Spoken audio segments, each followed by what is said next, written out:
But I have a very special guest joining me right now. He's a man that holds an 18-1 record at the moment, but I don't think it's going to be lasting too long. He should be an undefeated fighter, in my opinion. He has 10 KOs in his record. He's currently the number one ranked super featherweight contender in the WBO. That's Charly Suarez. Charlie, appreciate you taking time to come on today, man. Uh, Blessed evening to you, sir, and to your program, and to the listeners around the world who watching right now. Uh, how are you guys? I'm doing great, man. Well, first of all, thank you so much for taking time to come on today, man. Thank you, sir, for having us me here. Absolutely, Charlie. So I want to get into the very first thing. I think that was the biggest storyline right now. You're obviously a couple weeks removed from a very controversial fight, and I talked about in the introduction. Obviously, your record at this point in time is 18-1. Hopefully, that changes to 18-0 again in the near future. But at this point in time, how do you feel now that you've been a couple weeks removed from the fight? What's going through your mind at this point in time? For now, I'm back to my duty as a soldier, Mm-hmm. army in the Philippines. So, and after my duty, I go training. Absolutely. So I want to ask you this question because when we talk about this fight, obviously this is a situation that for anyone that's watched the replay of the fight, we know that you should have won by KO. That was a punch that landed on Emanuel Navarrete. Not what ended up happening according to the judges, though. At this point in time, that we've heard rumors that there's possibility that this could be overturned to a no contest. Is that what I think should happen? Is that true? Is that what you believe will end up happening? That this will be a no contest in the future? Yes, there's a hearing on June 2 Mm-hmm. at the California State Athletic Commission in Sacramento. Since I have returned and to active duty in the Philippine Army, Mm-hmm. I will entrust to my manager Rick Nabalta and my coach Delphin Bohols and advisor attorney John Yambao to attend the hearing in person. They will leave for Sacramento this weekend. Okay. Yeah, As you sit here currently, this has to be a frustrating situation because I know that you look back at that, you know that it was a punch now. We've seen the video. As a yeah. fighter that you believe that you should be a world champion, which you should have been in my opinion. You should have won by knockout and KO, right? The TKO to be specific. What's your thoughts right now as you just kind of reflect on this and know what happened? What goes through your mind? What's your thoughts on the situation? Sir, if when I watched the replay and I saw it was a very clear punch that Mhm. hit on Navarrete's face. Right. Even even that time in the fight, I feel my knuckle and the left hand Mm. hit in his face. So for me, it was a very clear punch. When you're in the moment there, the fight's going through. We know the thing about boxing is that anything can happen in a split second. It's the only sport where anything can happen and you can have a knockout. Even if you're down the scorecards or whatever, you can have a knockout. You did exactly that. If I were to ask you at the moment, though, when you see what happens and you felt the punch land Navarrete, did you believe that was a punch or did you have to wait until you saw the video to truly believe and know that you hit it with a punch? At that moment, I my coach Delphin Bohols, he asked me about what happened, Tol, and then I answered him. I said that it was a clear punch because I feel my knuckle Right. numb after that punch, after that round when I Mm. come back to the corner. As a fighter, we know that at this point in time, and I've said this many times now, you should be the world champion right now. There's no reason you're not a world champion. You should have won that fight. I can't even imagine what it would be like in your shoes right now, knowing that you should be world champion. Obviously, you got robbed of that opportunity. As a fighter, when you just reflect on that situation, what goes through your mind, and how have you kind of reflected on and digest the fact that you were obviously robbed of being a world champion right now? For me, sir, it was my job, to fans, to fight, uh, to launch the fight, and it was the referee's jobs to call it correctly, you know. Mm-hmm. And now for me, we will entrust our faith to the Commission Sports and California Sports Commission Right. for that matter to mandate and to ensure the rules and follow to uphold the integrity of the sports. All right. So if I were to ask you this question, obviously we know that the win cannot be redone. Obviously, we know what's happened on paper now. You're not going to be able to get the fight back at the moment. What's the best way to make the situation right? In my opinion, would be obviously you get it's turned to no contest and you get the rematch. But for yourself, what's the ideal? What's the best situation possible that you want to have happen now over the next few weeks when it comes to the legal system, everything? What do you want to see? What would make you happy overall out of this outcome that could possibly occur? For me, the I pray and hope that the result is good. Hmm. Uh, and if no matter what happened, the result, I want Navarrete uh, rematch again. You know. Okay. When you talk to him, have you guys had any discussions yet? Has that been on the table? Have you been able to talk to Navarrete and his team yet? And if so, is there any realistic chance that we do see the rematch happen in the future?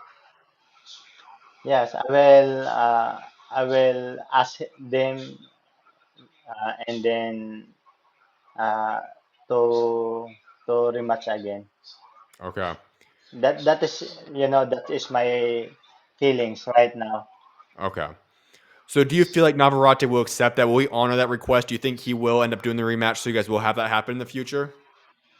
I hope so that Right. he want to. Absolutely, man. So I want to ask you then, if this ends up happening, you guys have a rematch. When would this possibly occur? Is this a fight that we could see happen before the end of the year, early next year, or when could we possibly see you guys get the rematch in? Maybe it's possible this year. All right. If that fight ends up happening, how do you see it happening? If you were to make a prediction right now, what would happen in the rematch between Emanuel Navarrete and Charly Suarez? For me, it was a very interesting fight, Yep. and I think that there's a lot of people around the world who who watch and uh, uh, they want to they want to rematch again. Hmm. So very interesting because uh, some people message me that they want the rematch. Yep. The people ask me, they message me that Charlie, you need to rematch to Navarrete. Hmm. I actually want to ask you one other thing. I see a comment in the comment section right now that actually is an interesting question. One of which says that obviously the rematch could possibly occur in the Philippines. Is that possible? Could we possibly see the rematch happen at home for yourself? Yeah, it is possible Okay. because after that fight, um, Bob Arum told us that with my coach that they have a rematch again, Emanuel Navarrete in Trila and Manila. Okay. How So, special would that be for you then to be able to rematch at home for yourself? How special would that be for yourself? it's my joy and I'm excited to when I heard that from Bob Arum. Hmm. So, it's very interesting and there's a lot of Filipino people and uh, people from around the world that they they wanted to. Absolutely, man. Well, Charlie, I want to get into your story as well because when I've researched you, I get to know you. You have quite the story of how you've become the fighter that you are today, and so I want people to get to know who Charlie Suarez is, not just the boxer, but the person outside of the ring. And so, going all the way back, we've talked about already. You've grown up in the Philippines, the pride of Philippines. How special has it been being able to represent the Philippines and live out there and grow up out there? You know, here in the Philippines, for me, there's a lot of boxers here in the Philippines, especially Right. in the province, and uh, there's a lot of potential boxers that maybe soon they're coming be they will be a champion also. Talk about the boxing culture out there. As an American, obviously, I've not been to the Philippines before, so I don't necessarily know the culture for boxing is out there. You know that. You've experienced it. What is it in terms of the boxing culture? You know, when you talk about from everybody, from the people that just kids trying to grow up and become boxers, so obviously the top guys like yourself, Manny Pacquiao, those type of guys. What is just what's the boxing culture and lifestyle like out there? The boxing lifestyle of the coach here is, there's mostly when I saw them, there's their heart is very, big Mm-hmm. or brave heart, Right. and especially their characters as a coach, they will do their best to their boxers, their fighters, Mm. their support, uh, all of the things that good for the boxers, they will give them. Okay. For yourself, now correct me if I'm wrong here. I believe you started boxing when you were 7 years old, and the reason you started get on into boxing is because your dad also was a former boxer. He was somebody who represented the Philippine national team in 2003 and 2007, also fighting on the world stage. Is that correct? And if so, what was it like, and what attracted you to boxing at the age of 7 years old? Because of my father, Hmm. and he want me to be a boxer, Okay.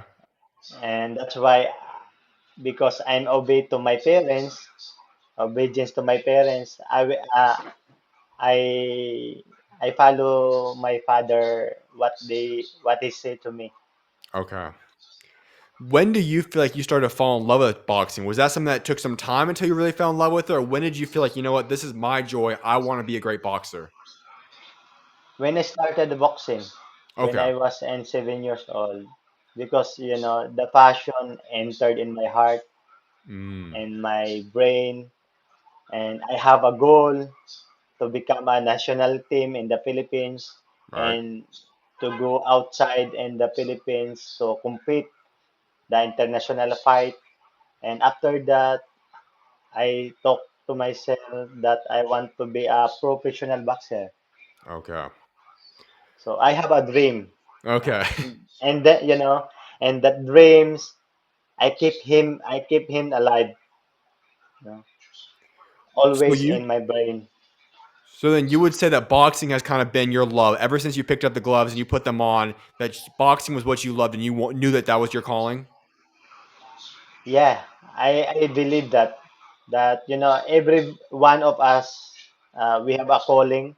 For Mhm. me, I believe I have a calling from the Lord that Yep. be a boxer and to be a blessing to the younger generation who next step on me. I want to ask about this too, Charlie, because when I just look at you, the way you handled yourself during the entire fight leading up to Navarrete, and now just talking to you some, seeing your social media, you are a very humble person. You don't always let the fame get to yourself. You're somebody that wants to give back. You want to help out others, and you're very humble. Why is that about you? Why are you such a humble being overall? For me, because I have a God, Right. and I know I know my purpose in life in this world. Mhm.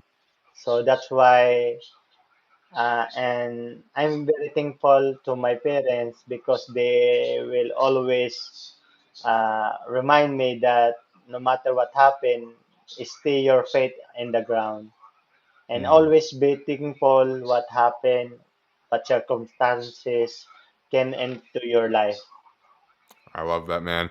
Another component about you that you are a member of the Philippine Army, which is obviously a great thing. To be specific, I believe you are a private first class. So walk us through that aspect. What's led you? Why have you decided to say, you know what, not just going to be a professional boxer, I'm also going to be a part of the Army? Why is that the choice you made? Because I want to serve my country, my Mm, people. That's why I entered the Philippine Army. okay. Yes, As sir. you've gone through that, what has this experience been like being a part of the Army? I experienced that there's a lot of when the calamities came, the war. Me Mhm. personally, I go there to Okay. help the people. Now that's a unique thing because you're talking about being active army. That's what you've been a part of. You're back there now. You talked about that already. and you're still highly ranked, a very, very talented boxer. A lot of people can't do two different jobs. You managed to do that. How? How do you balance both being a professional boxer at the highest level and being a part of the army? You know, in myself, I applied my, you know, I take balance the army and being athlete, being a boxer. So Okay. you need to discipline yourself. And I believe that our first enemy is ourselves. Mm, Even if you're not a boxer, if you're not a soldier, like a simple people, man, because if you lose yourself, like you can handle yourself, like the discipline, there's a lot of uh, happen, right. you know. For me, that's I apply myself like that. Before I take a decision, I pray and I think one in a million times before I click the button. I like that, man. So for yourself, then, as you've made this decision, have you been able to find this way to be balanced? Obviously, the thing is, like you said, you want to represent the Philippines. You want to be that where obviously, you don't have to do it, but you want to represent your country. You want to protect. You want to be someone that helps your community. Walk us to that other side of you, where you just want to represent Philippines. What does that mean to you? What does it mean to be able to represent the Philippines? Uh, because that is the heart that that is the character that implants in my heart, Okay. and that's it. All right. I love that, man. So let's hop back into your boxing career now because for yourself, you chose for a very long time to continue down the amateur ranks, fighting at the world stages and those type of things before turning pro later on in your career up until 2019. Why was that? Why did you want to wait so long until you turned pro? Because at that time I want to be a Olympian, Okay. and I go to the Olympics late when uh, way back 2016. That's Mm-hmm. why I before that happened, I in my heart that I want to be a Olympian, and it's very late to go there in Olympics. So after the Olympics, I decided to be a pro boxer. Okay. All Yeah, right, so I want to go back into your amateur career as you're going through it. I want to go fast forward or go rewind, I should say, to 2013. You fight a man that's very, very well respected, Vasily Lomachenko, AIBA World Championships in Chicago. This was quite the situation for yourself because now, correct me if I'm wrong, you came in on 5 days' notice to fight a guy in Lomachenko. On top of that, you had two yeah, injured shoulders too. What was that yeah. experience like, and why did you take that fight? Because of my team, Mm, I have an honor, word of honor. you're right. My team, Dulce Gabbana, at the time, they asked me, we have a meeting. Charlie, the current number two in the world, Stankovic from Slovakia, they wanted to fight Lomachenko. Mm, He will go back to their country. And now you are the number three of this rank. You need to fight Lomachenko. all And this right. is your opportunity to fight with him, to fight with the pound for pound in the mature. So I have two injury at that Mm-hmm. time, and I answered them, my coach and the team.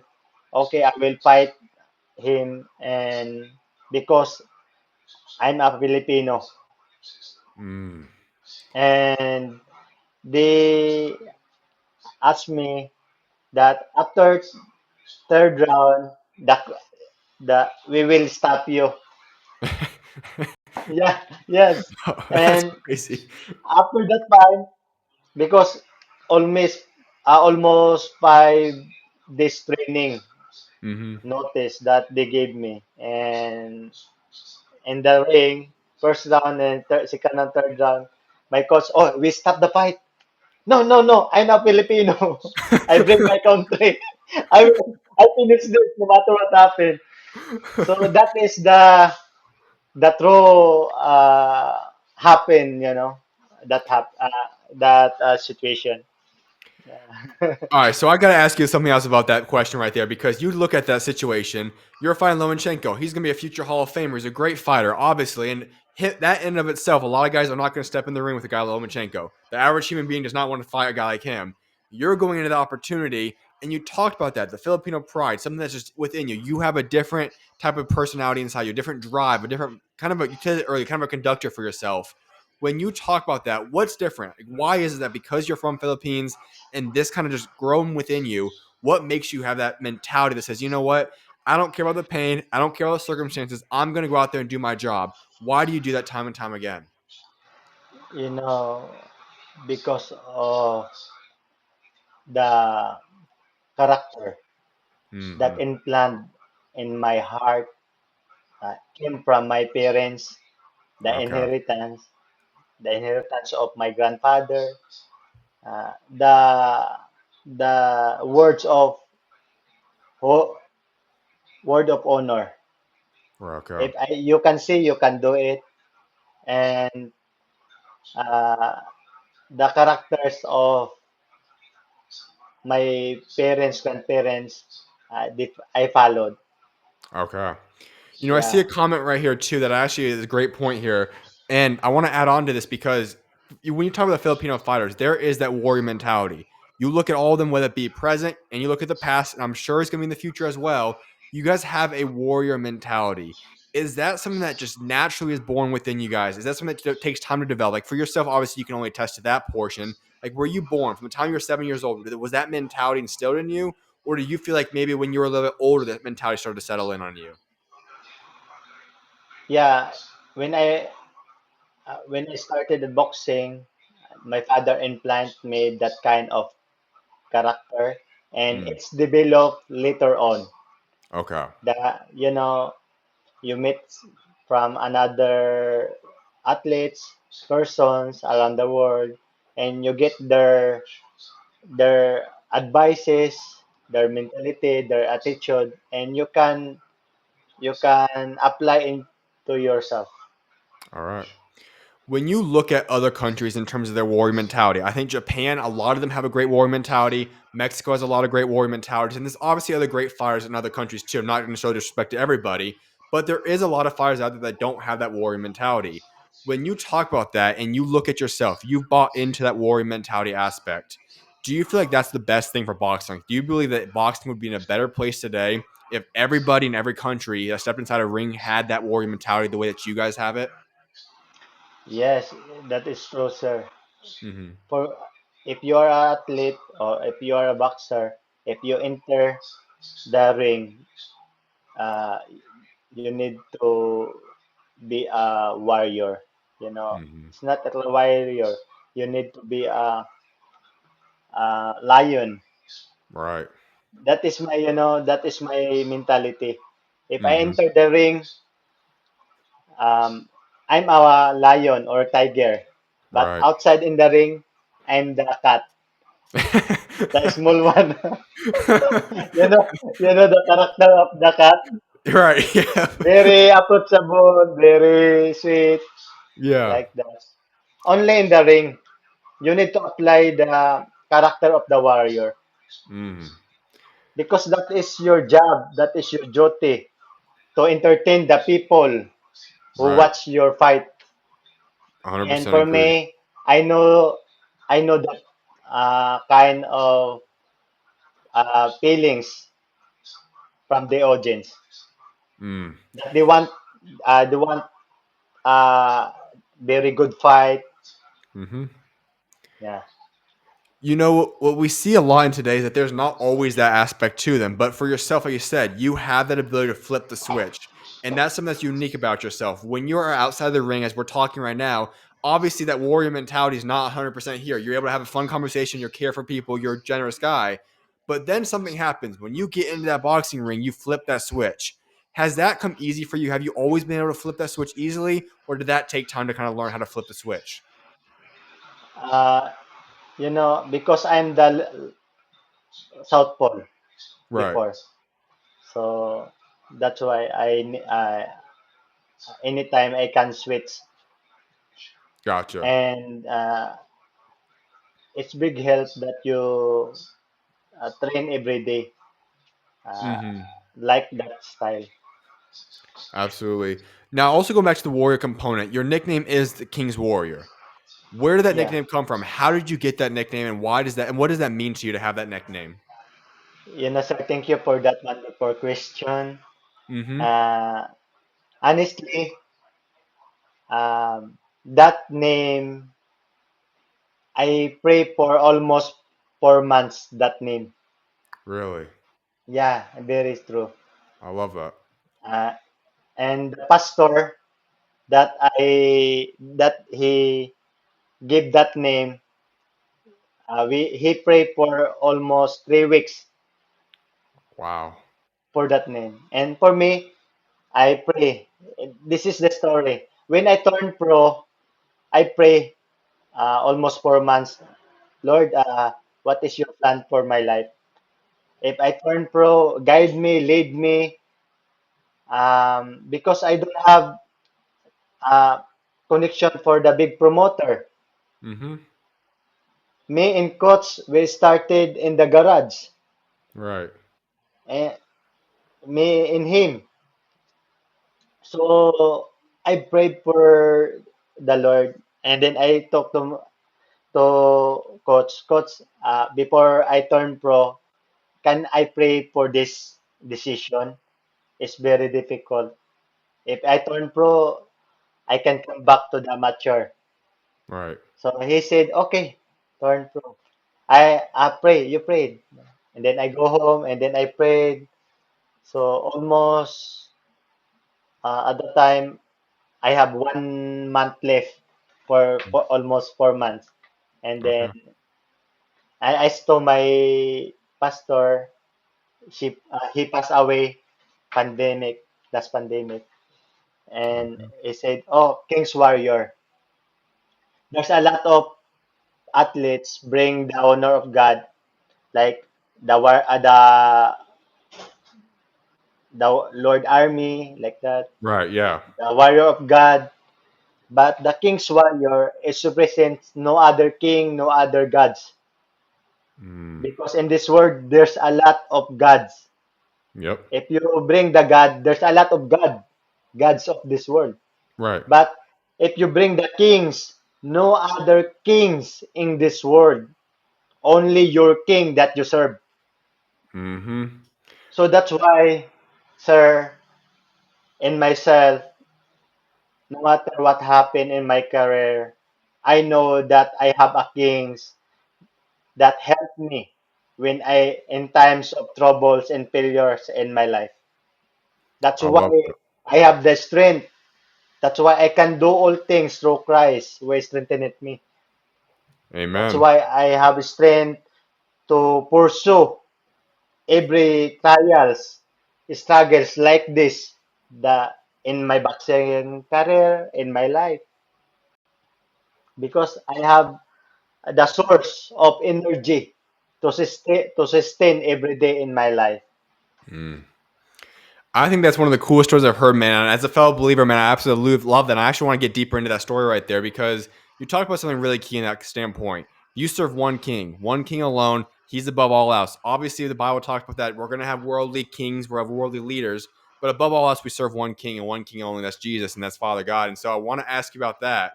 When you talk about your relationship with Jesus, when you talk about your relationship with God, how has this impacted your life? Like, if you look back throughout your whole story, your whole life, where have you seen God show up in the biggest moment of your life? When I found my Lord and Savior Jesus Christ, uh, before I started, I respect all the denomination, uh, Right. the the people watching right now, their beliefs. But Hmm. sorry, I'm in the studio right now, so I can say my story. Uh, Thank you for the opportunity, sir. Hmm. That's why when I received Jesus Christ as my Lord and Savior in my life, there's a lot of changes in my life. Hmm. If the situation, for example, if the trials, various trials came into my life, He gave me wisdom to understand. For example, after my fight against Navarrete, the anchor journalist asked me, "What can you say about your fight?"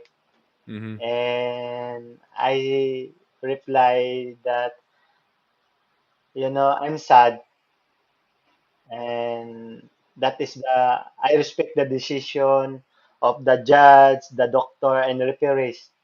And I would like to thank Top Rank for the opportunity, to Navarrete's team, and to Mm-hmm. the Filipino people, and to the Mexican people who are here watching our fight this night. Thank you very much.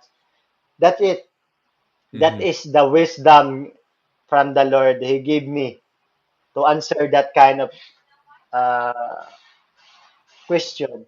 Right. Because I maybe some athletes they they answered or like bad things, bad Yeah. words. Right. But for me, I don't say bad words because it, it's my duty to be a boxer to win the fight. Right. And after that, the decision is not my, it's not my duty. Mm-hmm.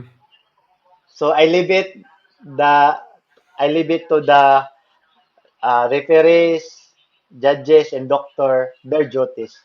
It's Mm-hmm. not my scope. Absolutely. Am I right, sir? Absolutely, man. You said another crazy thing there too that I love. I want to touch up on. You talk about the fact that obviously at some point you turn that relationship and you really got to know Jesus. And that's a story for any believer. Even if you grew up in a household of family members that are believers, at some point you're gonna have that personal relationship. You're gonna have that point where you truly take that own relationship with God. You talk about that moment, so I want to ask you, what was it about that moment? Why did you turn your life and give your life over to Jesus at that point in time? Because he he always gave me the problem that I can solve on my own, Mm, and then I can at the time I can know what is the solution. But when but he gave me the man who gave who shared the gospel, the word of God, hmm. and I understand what the Bible say. Okay. So I pray and I read the Bible and I understand. So Mm, every time the various trials of uh, etc. what happened in your life, there's one God, one King that He give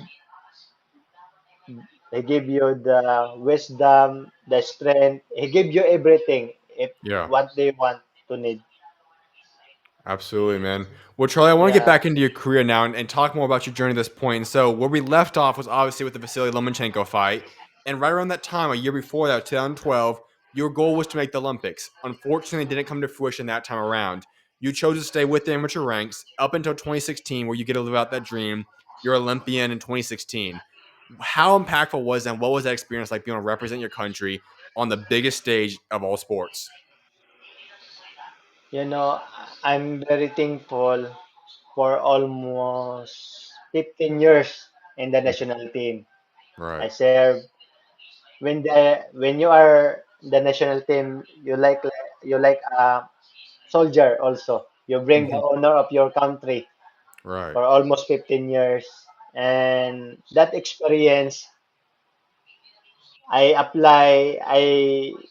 bring it into the professional career. Hmm. So that is my strength. And anyone's, uh, any boxer or they give me that I will fight, I have an experience like that for almost decades, 20 decades. All right. What was your favorite moment, a memory of being an Olympian? Uh, Maybe there's a lot of boxers around the world, that they Mm, want to go in the Olympics. right. But I'm so blessed that I'm the one who go there. Absolutely. Maybe, yeah, maybe if I want to go there right now, it's very difficult. Yeah. Once in a lifetime. Hmm. That's why when the chance, the opportunity comes into our life, don't lose it. Grab it and keep it because maybe tomorrow they can come back. Absolutely, man. Well, let's head into this career for yourself, the pro ranks at least. And you obviously go on to the Olympics. You have your run. You turn pro in 2019. Why did you feel like 2019 was the right time? Why did you feel like, you know what, now's the time. I'm ready to go become a professional athlete now, or a professional boxer? I believe, sir, that my God prepared. He prepared me for the biggest dream, Right. biggest purpose in my life. The maturity, the as a person, and the maturity of the spiritual life. Mm, That you can handle the every situation, trials, problems that come into my life. Maybe if for now, if I for now I'm 19 years old, and then it's happened that I lost that fight against Navarrete. I don't know what I don't know what I'm going to do mm-hmm. because of my age and my experience, and then I don't have God in my life. Yep. I don't. That's why I'm very thankful that Lord, thank you for the uh, that happened. Thank you for uh, today that I can face tomorrow. Mm-hmm. 100% agree, man. So when we're going through this pro career, then there's a fight, in my opinion. Now you can correct me if I'm wrong here, but I feel like you went to Sydney, Australia. You fought Paul Fleming. I feel like that was the moment that really solidified yourself as a guy that okay, you are ready to fight with the best of the best in the world because you're going into another man's country, Sydney, Australia, and obviously the setup for that fight was incredible. For those that don't know the story, you're trailing on 3 scorecards heading to the 12th round. Then you drop Fleming with a left hook, and then ends up getting him to the point where the referee has to stop the fight. So you had that miracle comeback in the 12th round of a fight in a fighter's Yes. country. That for me was the moment that okay, you're the real deal. You're a guy that we're going to see fight at the world level. Would you say that's accurate? Like, do you feel like that was the fight that you felt confident that you're ready to go fight at the world level? Sir, the story is this. When I fight against Paul Fleming, some people or some officials, they talk us that I'm lost. Mm, And then after you lose, Charlie, we will give you a fight on October this year, mm, like that. Okay, and then I cried. What? What? No. Uh, it's not the fight is not gonna be happen, but they told me like that. mm-hmm, So I pray. I talk to my Lord that give me this fight. You are for how many years I want this fight. I mm-hmm, want to be a champion, and it's happened in the first round, second round, third round until 11th round.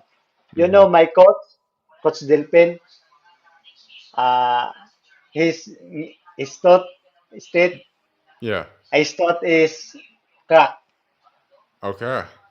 because of I don't know the intense. Go go. His thought is cracked, and last 12 last 12 rounds, Mm-hmm, last round in the 12 rounds, last 1 minute. I pray at that fight, Lord, give me miracle. mm. That's happened. Right. So I proved that my Lord is in there. He always watching me. Mm-hmm. And every situation that we face right now, He get you that he, he, he get you in that situation. He get you out in the situation. And Right. He will give you the joy and the peace that you've suffered for almost a month, a year, a day, or Mm-hmm. that moment. And I proved that because first round until 11 rounds, I know that I'm lost the fight. Mm-hmm. If I can knock him out for flaming. So that is the memorable experience that Yeah. my God probed me, that He gave me the the joy in my heart, and that's why my faith right now, my confidence is like this because of the things that I saw Mm-hmm. and actual I I feel and I see. I love that story. So obviously, this kind of gets up to this point now because you're at that point. You have a massive win against Paul Fleming. Is that when you personally believe that you're ready to go fight against the top people in the world? Like, is that what was that your confidence boost at that point in time? You felt like, you know what, I'm ready to go fight. And obviously, you had to do a couple more fights until you got to the Navarrete fight. But did you feel like after Paul Fleming that you were ready to go fight a guy for a world championship? Yes, sir. After Okay. that fight, because at that time he's 28 wins, 18 knockouts, undefeated, Mm-hmm. and he's a good boxer. Yep. So I wait for almost 2 years for this world championship, Yeah. and then I pray for that. You know, when the good news came came into our team, my team, I cried and I said, I thank you, Lord. I pray for this because there's a lot of boxers want to fight against Navarrete Yep. because he's a very tough boxer, and that's why I don't have uh, nervous, Mm, nervous at the time when I face him because right. I pray. My prayer is answered to the Lord that I fight him. Mm-hmm. That's why it's happened. I lost the fight. I believe that the uh, I have a Lord, I have my God that uh, answer that situation result. All right, man. Well, let's get into your future plans now. I know in the very beginning when we were talking about the Navarrete fight, ideally what you want, what I hope happens as well, is that you get this fight changed to a no contest and then you get the rematch. That's ideal. Let's say for some reason that the Navarrete fight does not happen, you don't get the rematch for some reason. What else would you want? What's next for yourself? You obviously are at the age of 30. Obviously, you're 38 years old, I believe now, 36 years old now. You obviously are at the tail end of your career, longer on now. What do you want next? If Navarrete's not on the table, who else do you want to fight? Uh, for me, anyone, Okay. anyone. If they give me title shot